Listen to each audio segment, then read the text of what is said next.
their Nazi reign. And they haven't given up. We're not going to accept that. We're in the fight back. That guy right there is at the point, and he's Nixon's messenger in a bottle to this generation. Well, thank you, Juan. A lot of good things there. Thank you.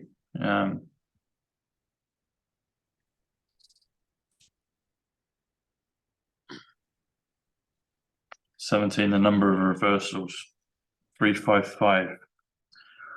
Remember the 5th of November. I'm going to name my next cookie, my next cookie creation. I'm going to name it the 17 cookie. There you go, the 17 cookie. Good. Well, hang on, let's see what this is.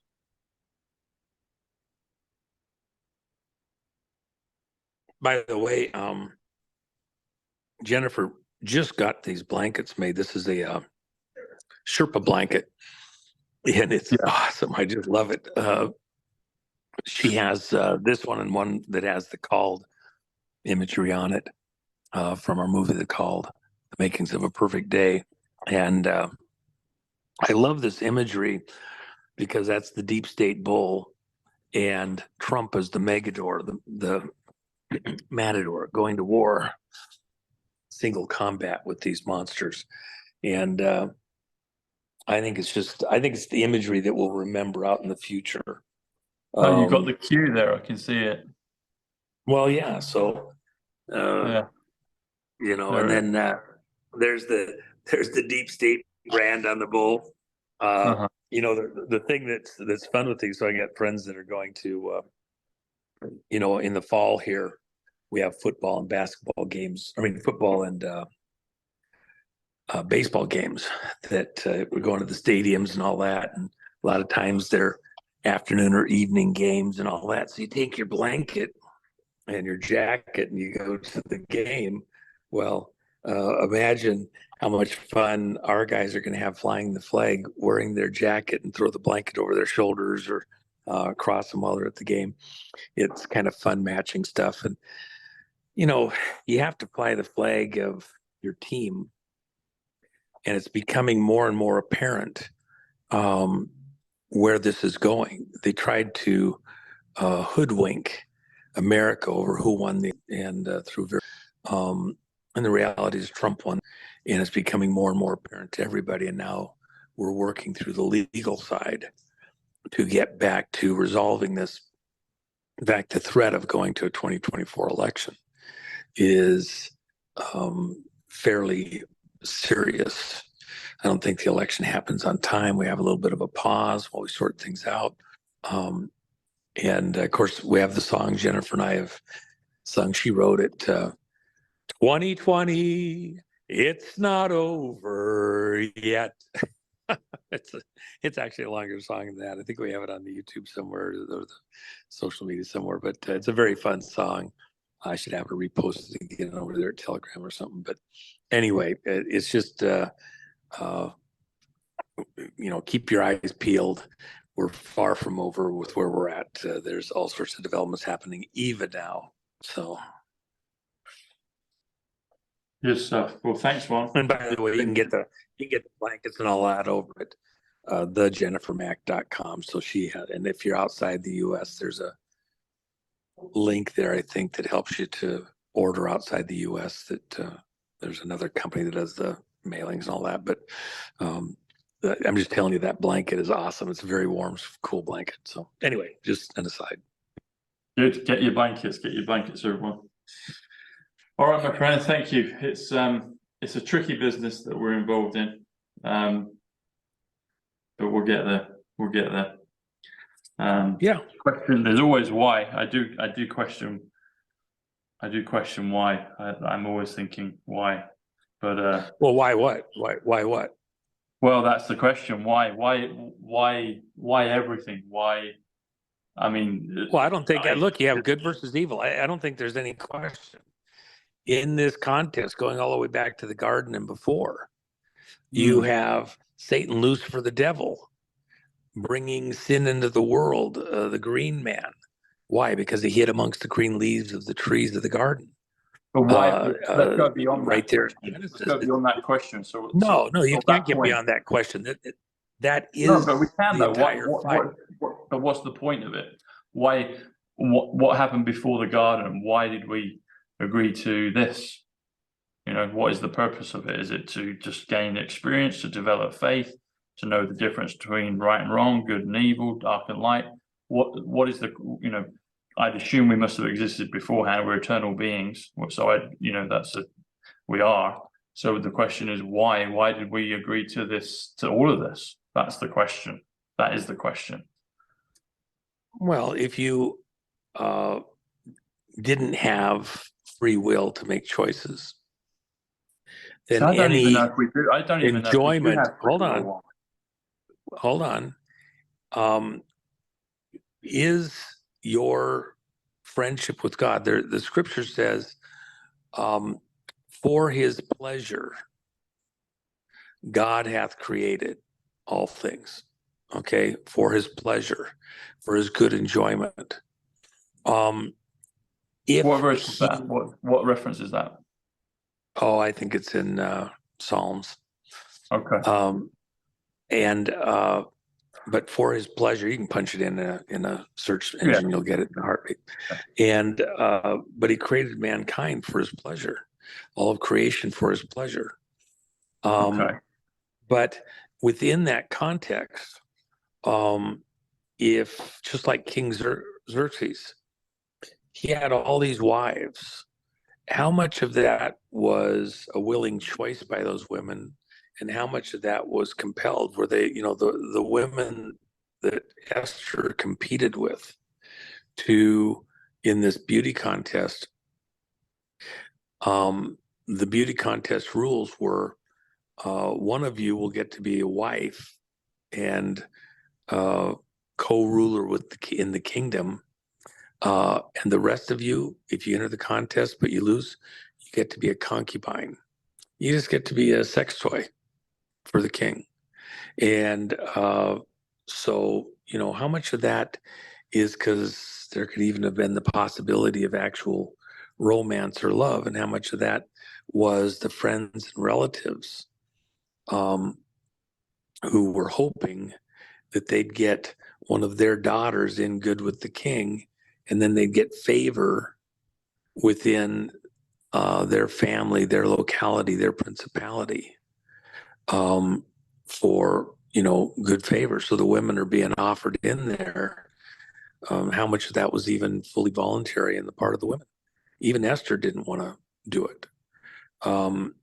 That's why I'm not a huge fan of Mordecai in many ways, because he put this relative in that kind of a situation, trying to sell her in for some kind of gain. The only thing is that from the scriptural standpoint, it says, for this reason were you even created, to be here at this critical point, to be there to save the nation at some point in time, in its own bizarre way. God allows free will so that our enjoyment of him, our love for him, is a matter of choice on our part, not because we don't have any choice. We're just sold into this. You have a world where you now have the free will to choose beauty, life, love, God, and heaven, or not.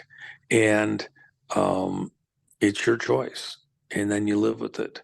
If there wasn't this choice available, even to Satan, Lucifer, the devil, who was in heaven, who was this amazing creature that was so beautiful that he looked upon himself with pride, and then believed himself, even though he was created, to be worthy to be a ruler with God. Didn't want to be greater than God, because there could be nothing greater, only to be a co-equal.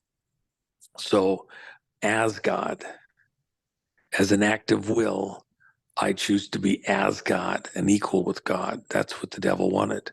And that was rebellion, ultimately sin. And Satan, Lucifer, the devil, was cast down to the earth. Christ said, I saw you fall to earth like lightning. And there's this challenge that's occurred. The Sinai covenant with the people of Israel. Choose this day whom you will serve. Yeah.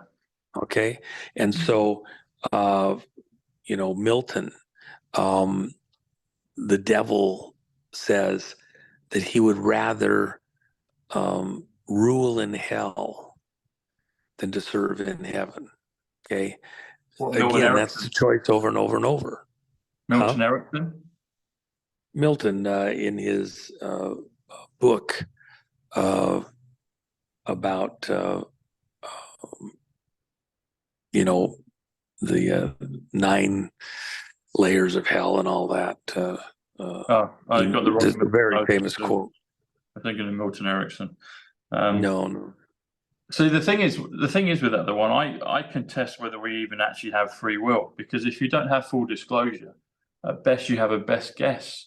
Because the thing is, on both sides, and I've seen this as I go through this journey, both sides, you don't know fully what you're dealing with. You have a sense of it. You peer through a glass darkly, or look through a glass darkly on both sides, and you don't know what you're actually dealing with. So the thing of free choice, I question if that's actually a correct description of it, because I don't think it is, because if you don't know fully what something is until you get further into, it's actually this, and this could be on a bad side or a good side. We'll take a good side. You still don't actually know. You're not choosing. You're taking the best choice. So I think to say free choice, I don't know if it is free choice. I think once you have full disclosure, I think that's when the game ends. That's when then you realize everything. The veil is lifted. Lift the veil from your eyes. 3:13. Then you understand everything. Because right now we're still peering through a glass darkly, and until we have that moment of full disclosure, I don't think we can choose clearly. I think that's mislabeling. I think it's misquoting. It's not accurate enough. I don't believe it's accurate enough, because I've thought about this, all my life, and as I go through this game, I don't think we really have free choice, and I don't know. I think that's a mislabeling of the game that we're in. And until we get that lifting of the veil, then our eyes are open. Then we understand, and then I think that's when everything. I think that's when it changes. I don't. Okay, let me help you out here on this. Let me help you out here on this. Let me ask you a couple of questions. Let's just take the commonly understood narrative that there's some heaven to be anticipated and look forward to at the end of this life. Okay. You come at it, you're an eternal being, etc. Yeah.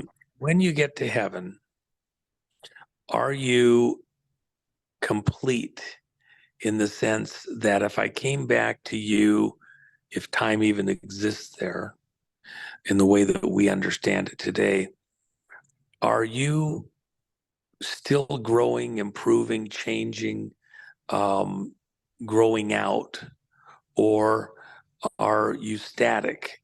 Are you exactly the same the day you get there? If I come back a trillion years from now, you're still precisely exactly in the same condition, knowledge, understanding as you were the day you got there.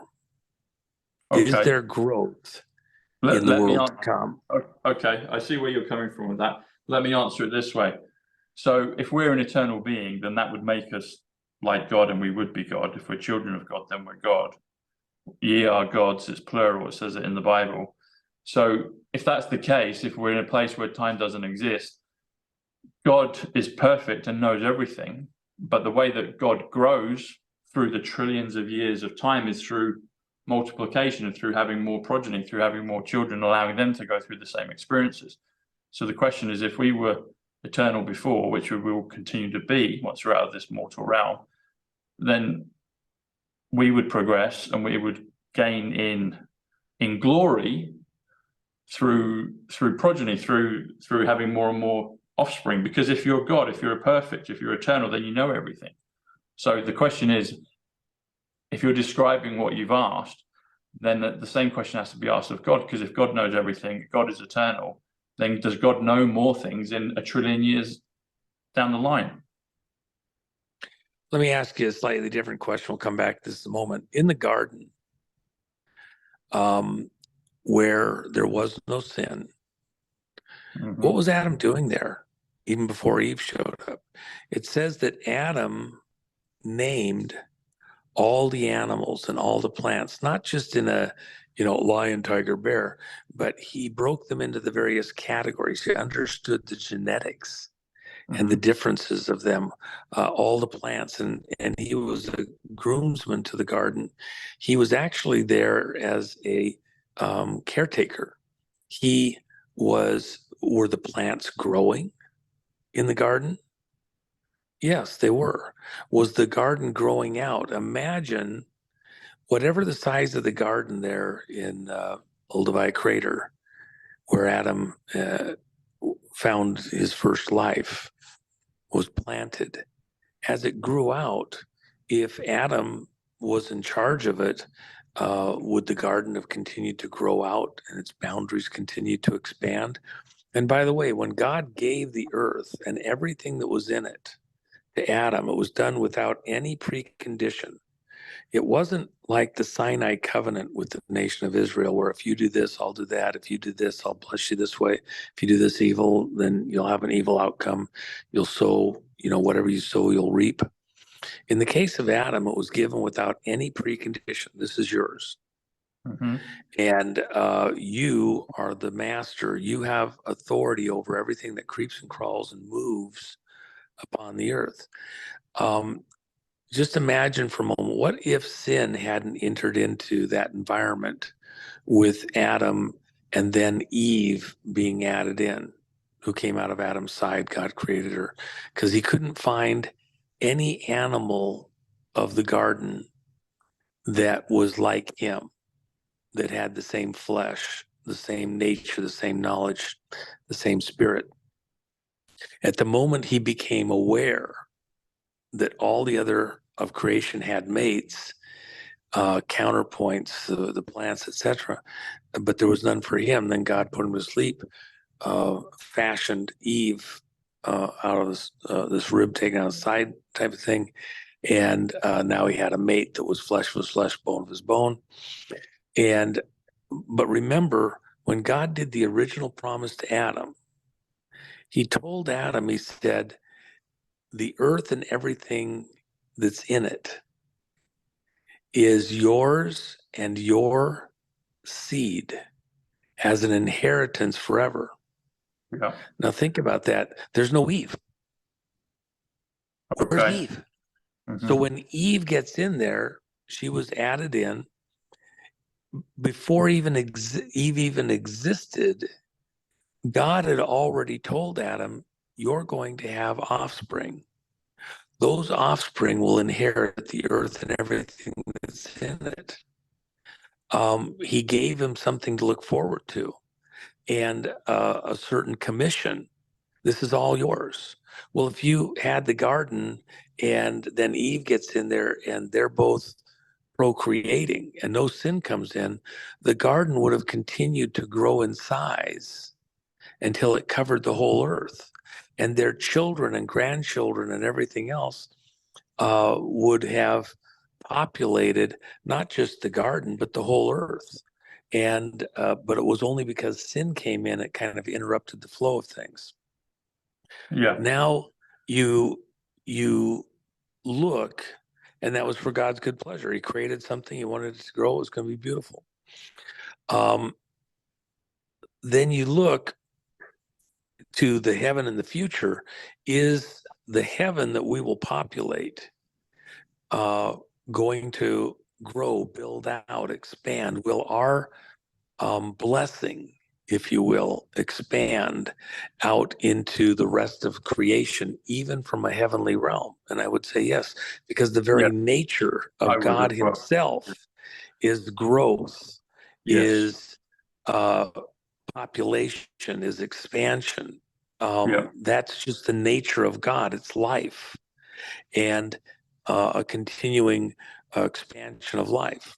Yeah. So Yeah. we As we you grow as God. see Yeah. Yeah. we see that as something good.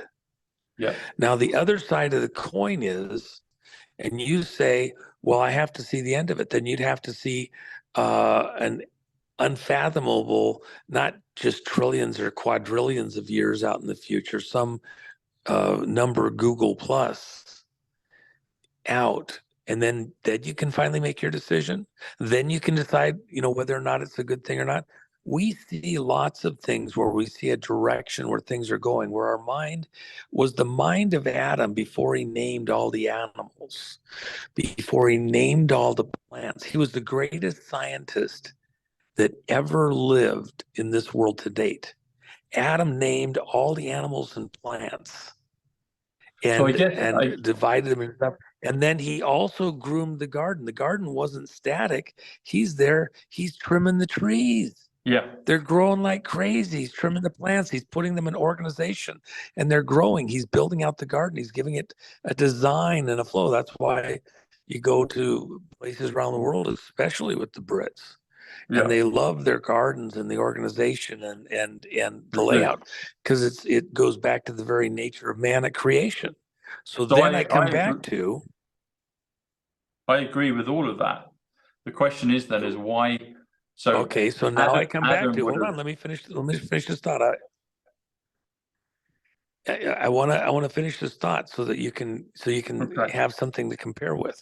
So then you go, okay, you stated that you had to see the end of everything to fully understand and make a decision. I'm telling you that you don't have to see the end of it. You just have to see the direction of it. Now, is there good and is there evil? At the garden, something happened. A usurper came in and took things in a different direction. And from that point forward, death, Entered the world. murder, hatred, destruction came into being. Yeah. And so now we are faced, like it or not, with opportunities for choice. And you do have to use your intellect, your understanding, and weigh things out and make a choice. Especially as time goes on, look at what happened in this last election in America for the Okay, but presidency. if I understand that one, but if I can finish on that, so we'll continue with that, the bit with the garden. So the thing is, I agree with all of what you've said. So Adam was, you said he could work in the garden. He was the great scientist. He could have his seed, so he could have progeny, even without Eve. I don't know how you would have had them, but we'll take that he could. No, He it was could continue to grow. anticipating. It was anticipating what God would bring to pass.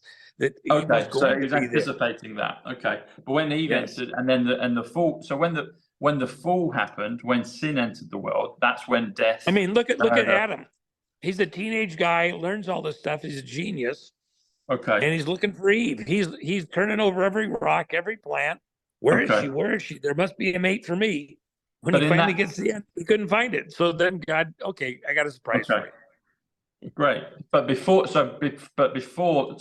when Adam's a young teenager and he's waiting for Eve to appear, but then when sin and death enter the world through the serpent, that's when I'm challenging the thing of having freedom to choose, because you're in a mortal realm. It changed the whole paradigm. Beforehand, he was immortal, couldn't die. He was like God. He's in the garden. He's the greatest scientist of all time. He can continue to grow through populating, through having a wife, Eve, and have children, into the trillions of years down the line. That's God. That's the description of God. My question is, when we come into mortality, when we get given the possibility of death, which is what it is, it's a possibility of death. Therefore, you have the duality of life and death. of murder, of resurrection, of evil, of light, of darkness, of sin. All of it. You have all. That's when this thing that we're in occurs. And what I'm saying is, I think it's a misnomer. We don't actually have. Of course, you make decisions without full disclosure. You have to, But what I'm saying is, it's not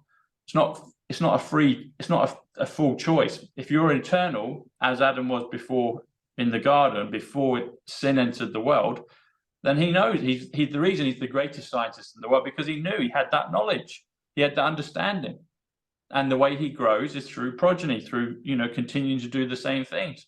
And I said that before, I agree with that. But when you don't have a full choice, we still don't know who's fully good right now. We still don't know who fully is bad right now. We're having a best guess. And there's lots of twists and turns in it. We don't know who fully we're talking to. We don't know fully, there's all kinds of things that we're getting a taste of. And it's mind-boggling, but we don't have it's not a complete choice. It's a choice. It's a limited, you take a step into the dark and you take your best guess, but you don't have full knowledge of it. So what I'm saying is, the parameters of this mortal existence are limited, and we do see through a dark glass, a glass darkly, on the good and on the bad, because we still don't know who we're dealing with. We don't know who we're dealing with. We don't know. We can take a best guess, but people are, it's a poker game, and it's a mortal poker game of who's telling the truth, who's telling this. Well, we can go on our intuition, we can go, but there's disinformation is necessary. So we don't have full disclosure on everything. That's my point. And therefore I don't think you can label it free will. It's not free, it's not clear choices. It's go that way, you're hungry, you don't know what you're going to encounter, you might get hit by a wildebeest, but you might have a land of milk and honey, but you're hungry, so you're going to go in that direction. Whereas if you're prior to the fall, prior to the inception of sin, prior to the serpent, prior to death, then you have all the knowledge. You're as God, you're eternal. You have all the knowledge, and you can continue to grow and have that paradisical joy, which is what we want to get to. Because still right now we're in that crux, we're still in the mortal realm, and it's not, it's trying your best. That's what it is. It's trying your best, because at the top level, we're still not being told clearly what's what. We can go on our hunches, we can go on our intuition, we can go on our intellect, we can go on divine guidance, but it's still, get to this beacon of light. Okay, then you go another few miles, there's another beacon of light. Oh, it gets a bit brighter, then it changes. And then you go down one road and it's like, oh, actually it's not that, it's this. And so it's not, it's part of the it's part of the 3D game, it's part of mortality, but it's not.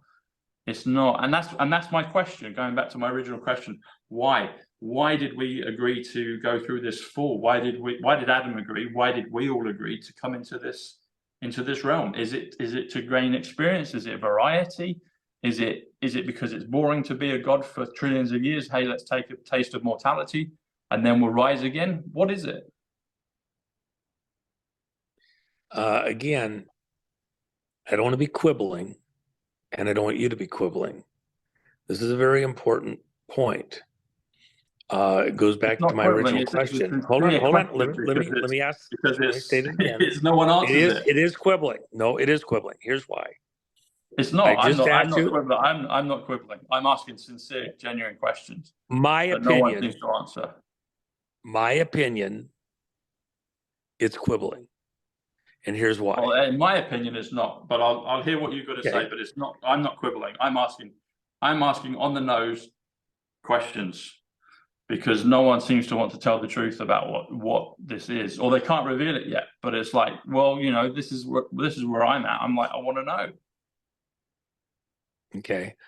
As I said before, when I asked that first question, is your state in heaven, whether you've lived before or as you live further as an eternal being, is it static, or are you growing?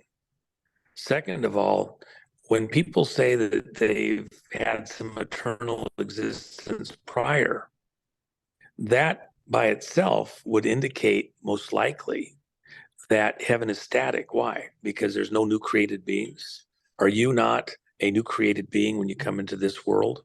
Are you just a being that's being introduced into a creature, an embryo in this world to grow out here and then return back to where you came from? Are there souls still being created, or is that all done? You say, again, by the way that you've stated it, if I'm understanding what you've said correctly, and I think I did, that you have to see the end. So you would have to see the end of all time before you would be willing or seemingly capable of making a decision. I'm telling you. I've clarified. Well, I've clarified. What I'm saying is, I don't think you can call something a free choice if you don't know what it is. So maybe we're getting on semantics, but the bigger question behind my feeling of that question is the why. That was my very first question. Why? What is the point of mortality? Why did we go from eternal beings, as was Adam in the garden, and then go through this process of allowing sin, the possibility of sin, of death, of decay, this mortal realm symbolized by the serpent? Why did we agree to it? Is it, if you go from a glorified position in life, in eternity, and you can live for trillions of years, and you continue to enjoy the things of life, the highest of life, godlike, being a god, having children forever and ever, allowing more and more spirits to be born, all of that, why do we agree to incept into this 3D world where we experience things like death, sadness, decay, but we experience joy as well? Is it just to get the contrast of the polarities of dark and light? And then it ends. It's only for a period of eternity. So my question is, why because that was the first question. Why? And you said, well, I was like, and I asked you why. And you said, well, what is why? And so I'm distilling the question of why. What is the purpose of life? Why are we here?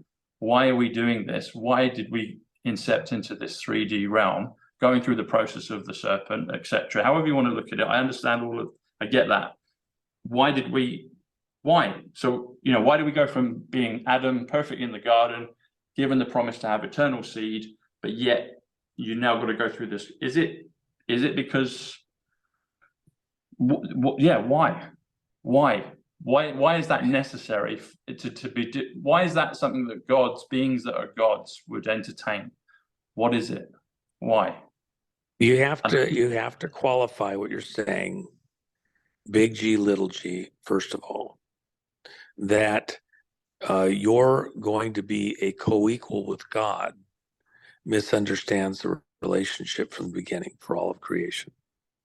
That your power, that your authorities, that your eternalness is God-like, is without question. We are gods in the way we are. We do have authority and power. We are the gods of this world. That's why Satan, Lucifer, the devil, sought to undermine our position of authority. Why? Because he was cast out of heaven. He was made below us. Because he creeped and crawled on the earth. He was made subject to mankind, Adam, because this was his planet that God gave him. Within the question of why, what is, and you've already touched on it numerous times, what is the purpose here? God walked with Adam in the garden morning and evening. Yeah. As Eve came in, they walked together morning and evening. Why? God, the conveyance there, the concept is that God enjoyed their company, enjoyed teaching Adam, enjoyed explaining all the things he placed in the garden for him and what the purpose of it was and where it was going. But in that same realm, it wasn't because he was running a computer program, that he was just programming an AI to do his will and showing it this and this and this, put this in the program, shuffle it that way. No, he had created something that was near to his own being presence that would be capable of being a companion for his good pleasure to enjoy and be enjoyed. And within that context, whether you agree with it or not, that's what we're given as the information why God did this. First, good pleasure. That's not enough.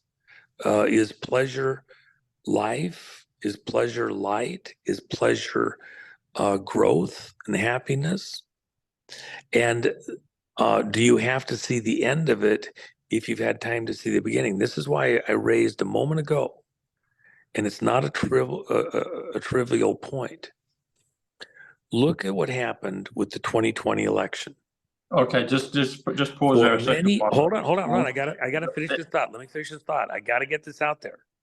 But we're going because we can't have a good conversation if I don't give. Hold on. I'm staying on point. I'm using a current situation that affects the whole world to make a point about what you asked about. And it's not a minor point. I'm not changing subjects. Okay, well, I'm going to take you back to the garden after this point. That's fine, but let me finish this point because I think this is critical. Okay. I don't want to lose your audience. If you look at the 2020 election, if Trump had won, would the world that exists at this exact moment bear great resemblance to what it does right now? The Biden administration, the people around Biden who've taken power, have taken the whole world in a particular direction. Now, before he was in power, you could only kind of anticipate where he might go. He'd given you lots of clues. He'd support certain things, and the people around him who came into power with him would support certain things, going after Russia and Ukraine, shutting down energy production, going a certain way with a certain crowd on the greening of the planet. There's all sorts of laws and ideas that they had told you they would do. And now, in this intervening period of 2.5 years, we've had a chance to see and experience the direction that they want to go. And now you don't have to guess at where we're at. You have real world experience, how they would rule, the ways that the world would go, and what the outcome is. We now could go back and speculate, but we had 4 years with Trump, even though it was opposed in many ways and there was mischief, what way he would go. You don't have to guess. Trump would not have gone into the Ukraine situation the way he did. He wouldn't have sent hundreds of billions of dollars over there. He'd have started to push for the prosecutions of some of the crime families that were involved there and try to come up with ways to reconcile with Putin and Russia, with these stances that we had there. He had already shown he didn't want the next war. He was going to shut these wars down. He had energy production forefront. He had a certain direction he wanted to go, whether you want to agree with it or not, on the greening revolution stuff. So now the two paths are more discernible over time. At the garden, when evil came in, and God could not have evil in the presence of the perfection of the garden. They were put outside the garden. Yep. And then murder came in, death, conflict, war. In the great end time judgment, where all of humanity that's ever born up to that moment in time is assembled, this great white throne judgment, it's said that Satan, Lucifer, the devil, the green man, this entity, is there before everyone in this great stadium of witnesses. And a murmur goes through the crowd, this huge, vast, innumerable number of souls. And the question is this the one for whom the nations went to war. Is this the one who deceived the whole world, this worm, this entity? And what was it that he did it by? It's a worm, doesn't have arms and legs. It's a serpent, okay? In the very beginning in Genesis, it says, now the serpent was the most subtle of all the animals, okay?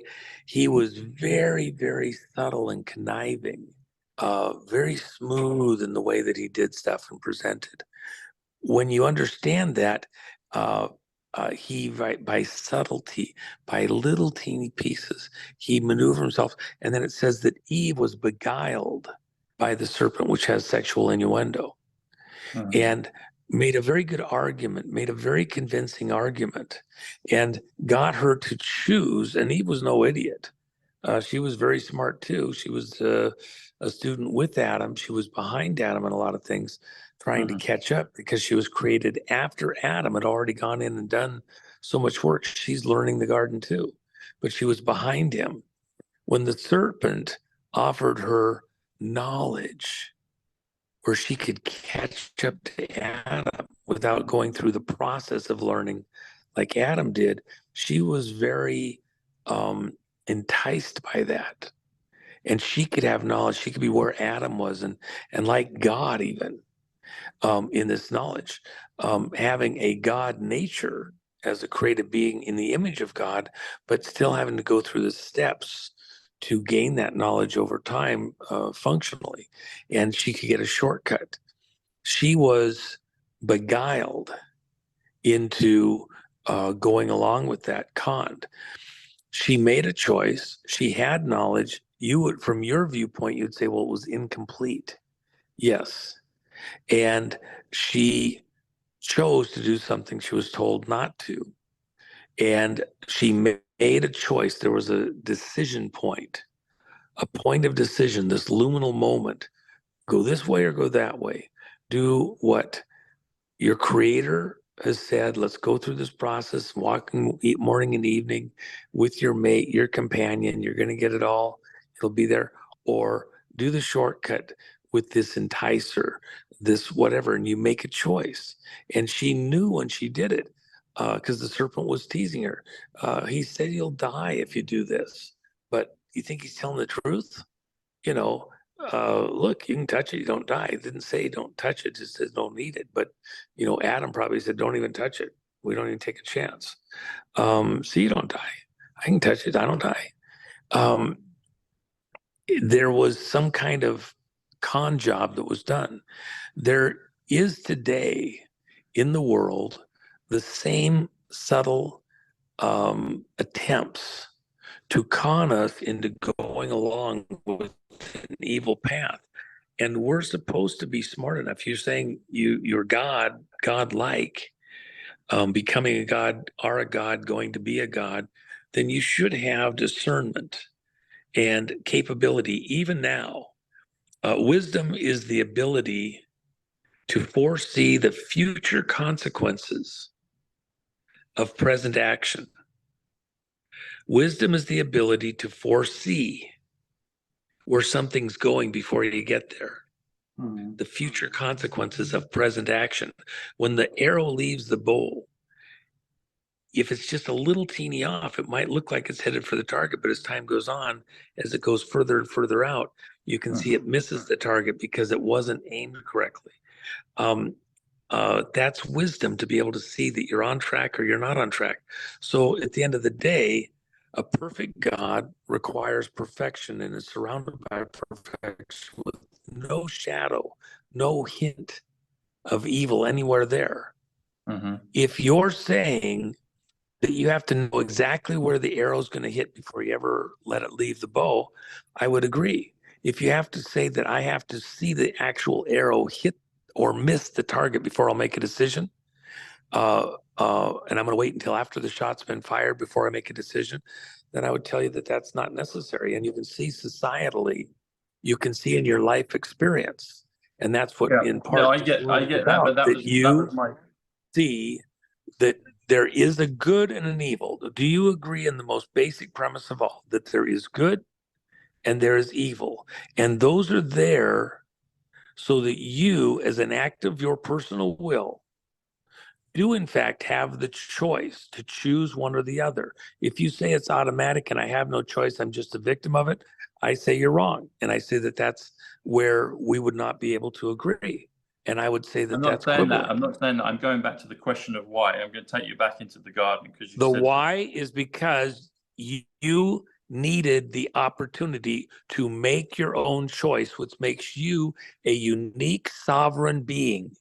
Sovereign meaning you have control. You're the king of your own life, the king of your own soul. You get to make a choice. And if it didn't exist, if choice didn't exist, then you would just be an AI. You would just be a program. You would not have any unique individual soul that was God-like. You are the God of your own soul. You will make a choice and live with it. And that's what this world is all about. It's just like the election 2020. Everybody got to make a choice. Now there was con work, there was deception, there was all sorts of things that went on that we're now trying to overturn and come against. But that's even the garden with Eve. Eve was conned. So and then she had to have an option to be able to get back in. That's Christ at the cross, returning choice back into the equation for all that live to still be able to choose one way or the other.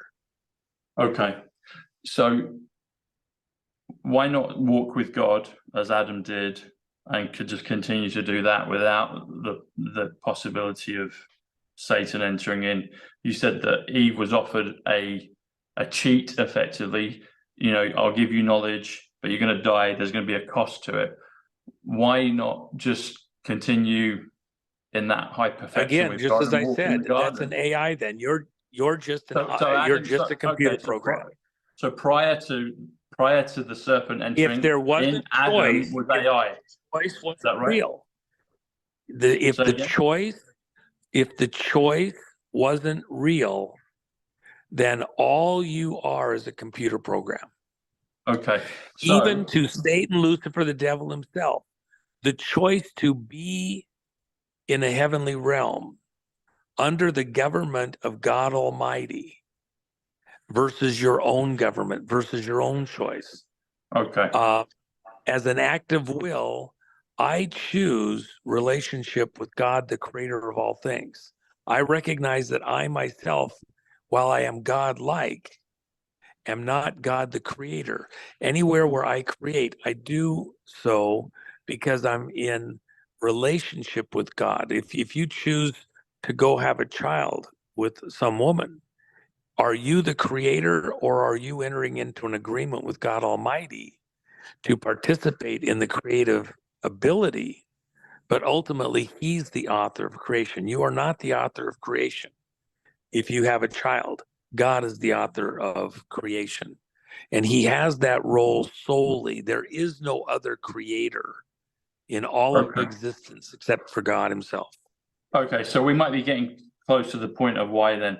So Adam in the garden, as the great scientist, by definition of what you said, without the choice or the option or the possibility of sin to enter into the world, if that hadn't have happened, by definition, Adam would have been an AI or was an AI until that point. Is that correct?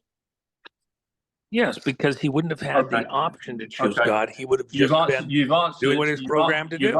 You've answered the question why. You've answered the question. I understand what you said. That's what my question was, and I felt that, but I hadn't put it in terms of AI. So basically, it is a necessity to progress, to become more godlike, to become more like G, capital G, as opposed to a God lowercase g. We have to have the choice to choose for ourselves and experience all the perils of both sides and choose. Even to the top of all God's creation, think of all the heavenly angels. Think of the archangels, all the way up to Satan, Lucifer, the devil himself. next to God in heaven, the heavenly location. And yet choice had to be real. And it wasn't just Satan that made that choice. Satan and a third of the angels chose against God, warred against God, revolted. But 2/3 of the angels chose not to go that route. That's the cold-blooded, the reptilian, to leave the presence of the author of life. The devil has an act of will.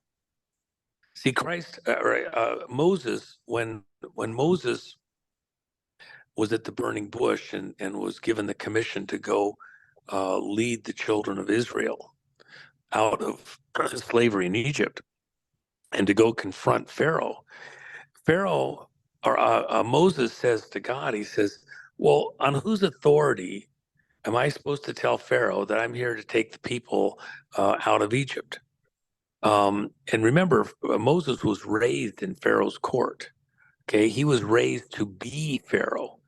The Pharaoh that he confronted was raised as a brother to Moses. They were both raised at the same time. And so he's confronting his brother that he was raised with, saying, God told me to come get his people and lead them out of Egypt. And Pharaoh says, on whose authority? Who's telling you to do this? Why should I listen to you? And Moses, no doubt, told him the story of the burning bush, and he met, God, and he told him this, and Pharaoh, God at the burning bush told Moses to tell Pharaoh when this question's asked, tell him, I am sent you. I am that I am. That was to be the answer. So that's what Moses told Pharaoh. I am, the great I am, sent me. No beginning, no end. He is the God of all the gods. Egypt had gods everywhere. In fact, the 10 plagues were each a plague of one of the gods that the Egyptians worshipped. Okay, they liked flies, they liked frogs, they liked all sorts of stuff. They loved their river. And so the plagues were the breaking of each of the gods of Egypt to show that there was no God greater than the God in heaven. Just like the contest with Elijah on the mount between Baal with his sacrifice and the great God in heaven, which was the one that was received and burned up, there on the mountain with Elijah. So then you go back to Satan, Lucifer, the devil. What was his sin? He willed to be a co-equal with God. As an act of will, I am. God's the great I am as an act of will. Satan, Lucifer, the devil, in pride, because he was so beautiful and strong and powerful and mighty, willed to be his own God of creation. Yet he couldn't create anything. He was the creation, not the creator.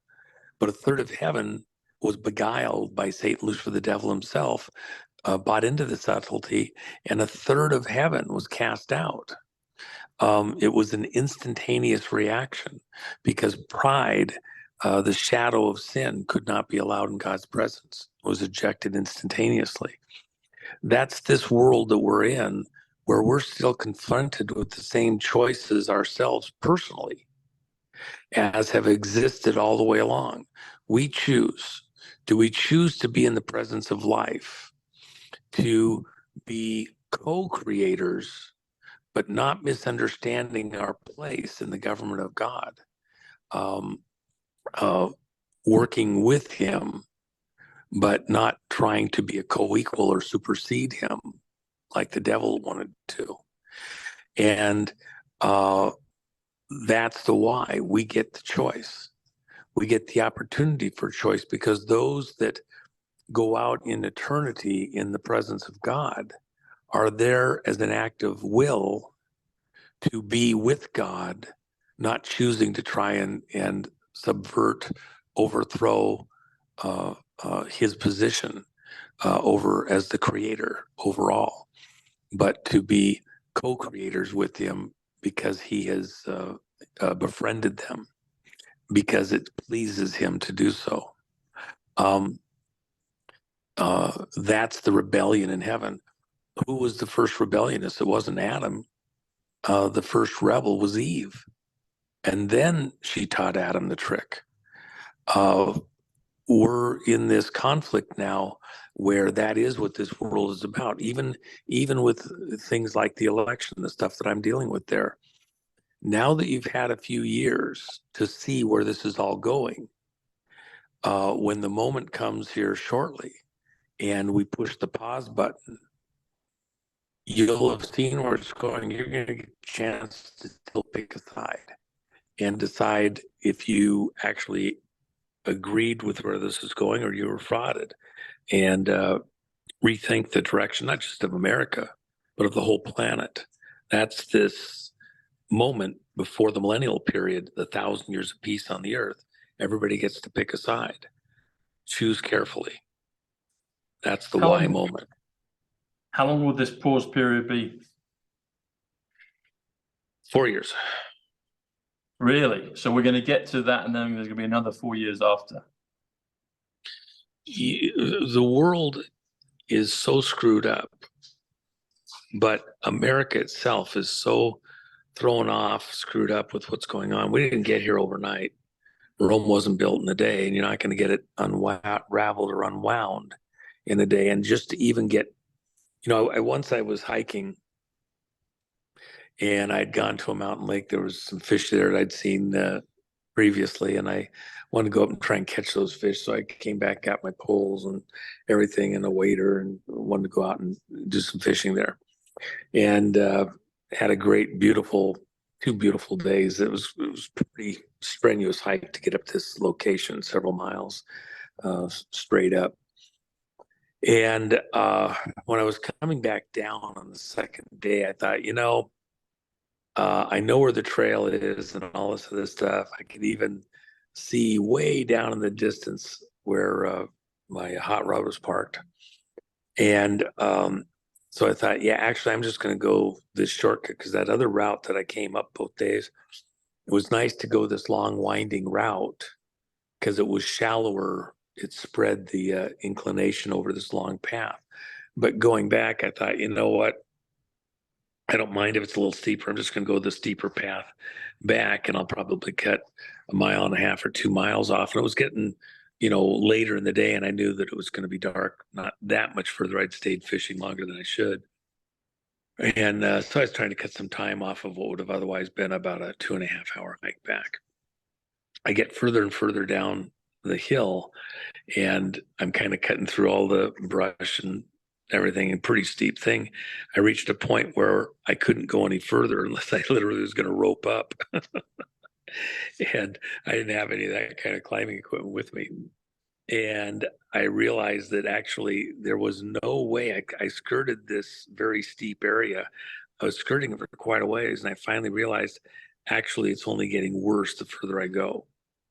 And the only option that was left to me eventually was to hike all the way back to where I'd left the trail up the hill, find the trail, and go the way that the trail was supposed to go, because that somebody had figured out long before me that wasn't actually an option. It looked like a great option at the time until I got down there further, and then I realized, oh shit.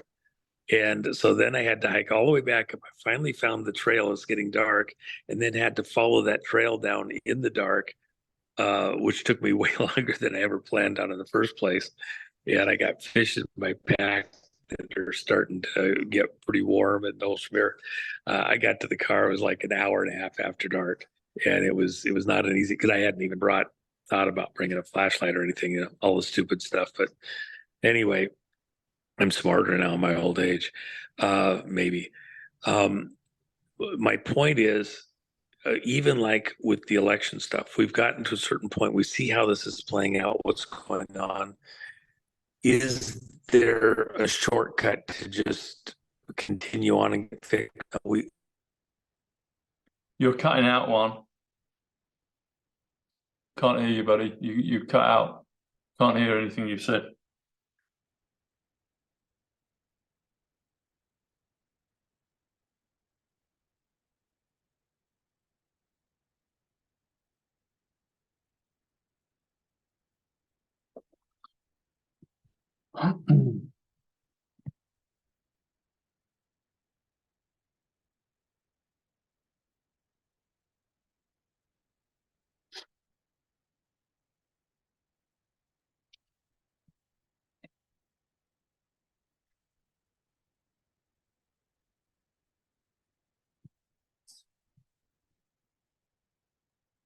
There he's gone.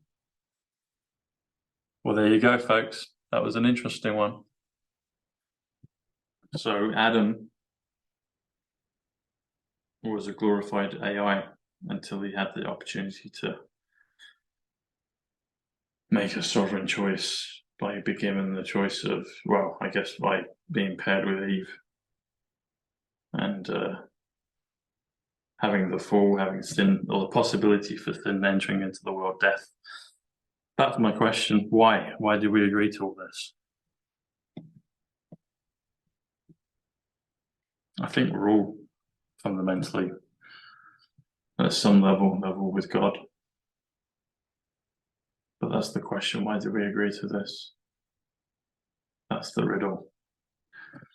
Okay. He's coming back in.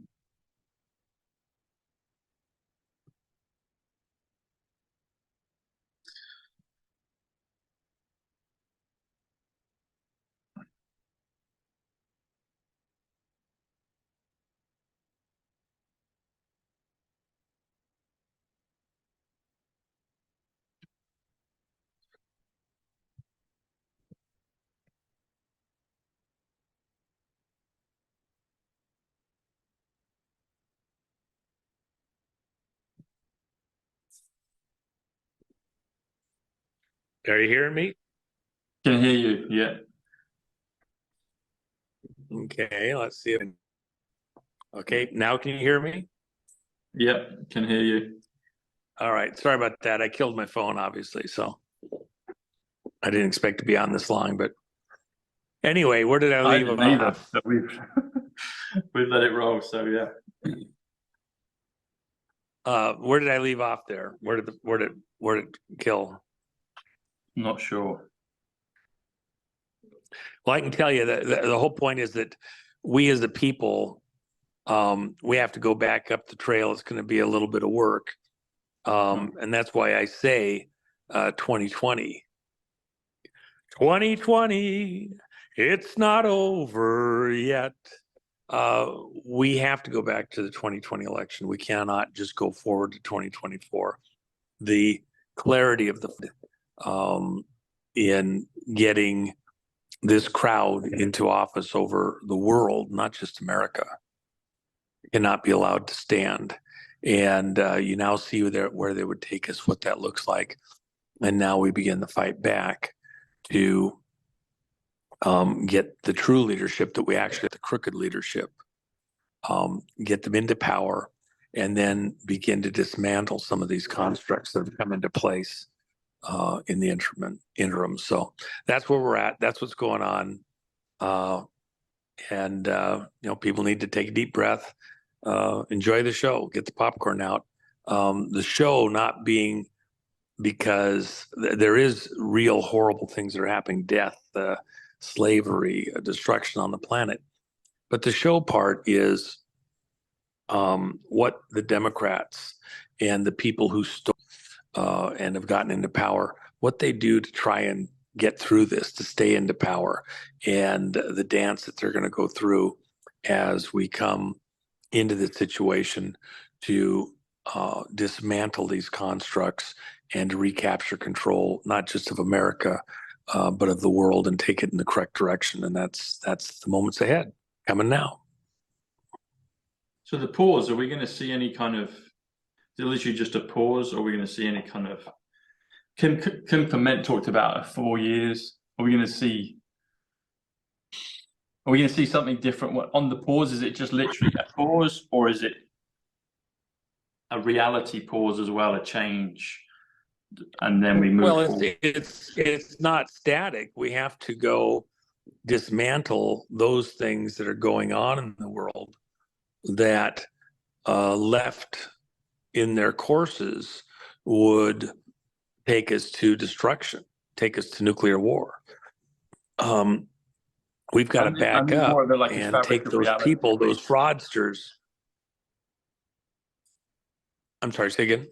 I mean, more, is it more in terms of the reality that we're in? Is it going to change, or is it just more of, okay, you're identifying the, the perpetrators, and the world's going to see that? Is it more that? Is it the mechanics of going through bit by bit by bit? This happened, this happened, this happened. This is what it was, and the world will see that, or are we going to see some kind of twinkling of an eye moment as well with it on that pause, or is that No. further down the line? No, don't confuse a end of this period millennial moment with what's about to happen right now. We have to go in and by justice through judicial function, expose every one of these evil monsters, and then see justice done. Criminals, thieves, traitors, murderers suffer legal consequences. We as a people need that to happen. There's no secret rapture. There's no secret taking of the monsters off the streets, and then we just go on like it's a TV show and go to the next episode. We as a people must administer over and see in a Nuremberg type sense, justice is still in effect, that we can enforce lawful judicious right action. That's part of the healing of the nation. It's necessary. And so we will, as a people, administer before the whole world from here in America that evil is addressed, that wickedness, that criminality, that the elections, those that took America and turned it off course, that sold the helm of the ship, are themselves thrown in the brig and then meted out justice. It's part of the cleansing of the soul of America. It must happen. It will happen. It is happening right now. Whether you see it or understand it or not, it's in play and it is happening. It will become more and more apparent with the first counterpunch that we're on our way. And in order to have this redemptive moment, there must be there must be a justice moment in America, and we will have that. It's not going to be simple, and it is a fight. When Ali stopped with his rope-a-dope and began going back into engaging the enemy or the opponent directly, he was throwing punches. He was still protecting, but he was being surgical. He was being precise, and he began to dismantle his opponents. Did he not get any more blows after that? No, he took some hits. Believe you me, he took some hits. But that's the moment we're in.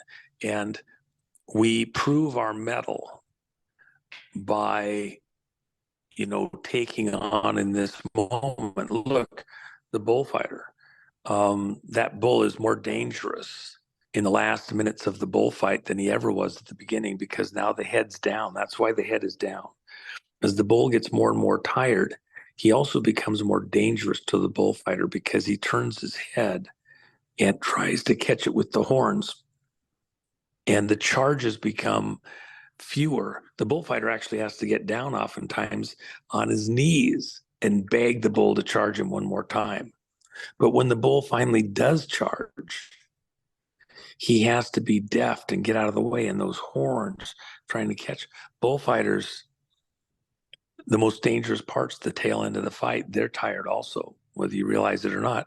And if those horns catch the bullfighter in the legs, they'll break the leg wide open. The bullfighter dies of a femoral artery burst and can be dead in seconds, 30 seconds to a minute. long before any medical attention can get there to save them. We're in the most dangerous part of the bullfight. And that's why I portray Trump as the Matador Megador. I believe this is the imagery that people around the world will remember when they think of this moment out in the future, with this single combat in front of the stadium of the whole world of witnesses willing to get in the fight against the deep state as a figurehead for all the rest of us. We're living vicariously at some level, making choices. We'll get the choice, the opportunity to judge those evil people who tried to steal the course of the world, and in fact did in many ways, while we fight back to bring our world back to a saner place. And hopefully will for some period of time, starting with America. And then, God willing, we can go out and help the rest of the world in their own things, not as to be our brother's keeper, our brother's master, our brother's sovereign, but as our brother's brother, to help the rest of the world to take on the monsters where they are also. It's an epic battle. We're going to do it, and we do it gladly because we have God on our side, and that goes to the tail end of the story, the why. We align with God in seeing justice done. That's a very godly virtue, a very godly pursuit. We choose to align ourselves with truth, justice, the godly way, and choose that way for the American way. We choose to do righteously. Monsters have gotten control of the helm and taken America and its people and enticed and coerced and baited us into doing things that aren't where we were headed with the pilgrims and godly men that founded this country. We choose to align ourselves with righteousness, godliness, the divine, as ministers of God Almighty in heaven, and not as tools of Satan, Lucifer, the devil, the evil ones, bringing death and destruction into the world. We're choosing a different course. Thanks, Ron. Appreciate a chance to visit with your audience. Always enjoy it. Hope people enjoyed that. I always enjoy sparring with you and having these types of conversations. And for those listening, you know, this was a great question and opportunity for me to at least give a perspective. And I appreciate the opportunity to have that kind of a discourse that we just had, Tom, to you know, wrestle through some of these hard things that aren't easy to get answers to. But let me say that beyond even where we were at the conversation, some things God himself has to show you. It's inside your heart and your soul. Some questions aren't easy to get answered to a person's personal satisfaction. Even in this situation, you may wrestle with still kind of going through the mechanics of what I just shared and like that. Ultimately, those answers sometimes can only come from God himself. You know, Christ asked the apostles, the dozen, he said, as they're walking between cities, who do men say that I am? Who, when you're talking to people and you go to these various, who do they say I am? You know, you're talking with them, what do they say? And one of the apostles says, some say that you're John the Baptist reincarnated. Well, wait a minute. I mean, John the Baptist lived and died during the same time Christ did, so he couldn't be reincarnated. But okay, so some people are saying that it's wonky, but okay. Then others said that you're Elijah reincarnated, this great prophet in the Old Testament going against Baal and Moloch and calling down fire from heaven and droughts and all sorts of things. And so Christ says, well, okay, that's interesting. But then a little later, he had the transfiguration up on the mountain, and there's Moses and Elijah, and he's counseling with them, and the apostles see it. So he's not Elijah because he's a separate entity. But then he turns to Peter. Christ turns right straight to Peter, and he says, "Who do you say that I am?" Right there in the presence of all the rest of the apostles as they're walking along the road, talking. And Peter says, "You're the Son of God, God incarnate, okay, the Messiah, come to reconcile man with God in some amazing way, the Messiah, the one that was foretold by all the prophets, whether it be John the Baptist or Elijah." Christ says to Peter in response, "Flesh and blood hath not revealed this to you, but the Spirit of God himself." God revealed this truth to you.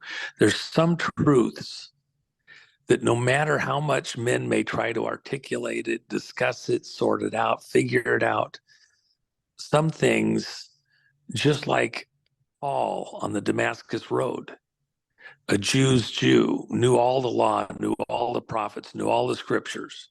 A Roman's Roman, which Roman law was a very big thing. He's a Roman citizen. He was a very elite person within society. And yet Christ himself had to meet him in the road, the Damascus Road. "Why are you kicking at me? Why are you tormenting my people, my church?" And Paul, for all the world, believed he was doing exactly what God wanted him to do. He thought he was more righteous than anybody. He was persecuting these people because they were out of step with the scriptures as he understood them. He was a very learned man. He felt totally justified to do everything he did because he was doing the will of God. But he was wrong. And in this encounter, the scales fell from his eyes. That which had obscured his vision through a glass darkly. Imagine seeing through scales and the distortion and the color, the rainbow that comes through the scales, the serpent scales, of etc. The serpent scales that were covering his vision that obscured how he saw the world. They fell from his eyes. He saw clearly.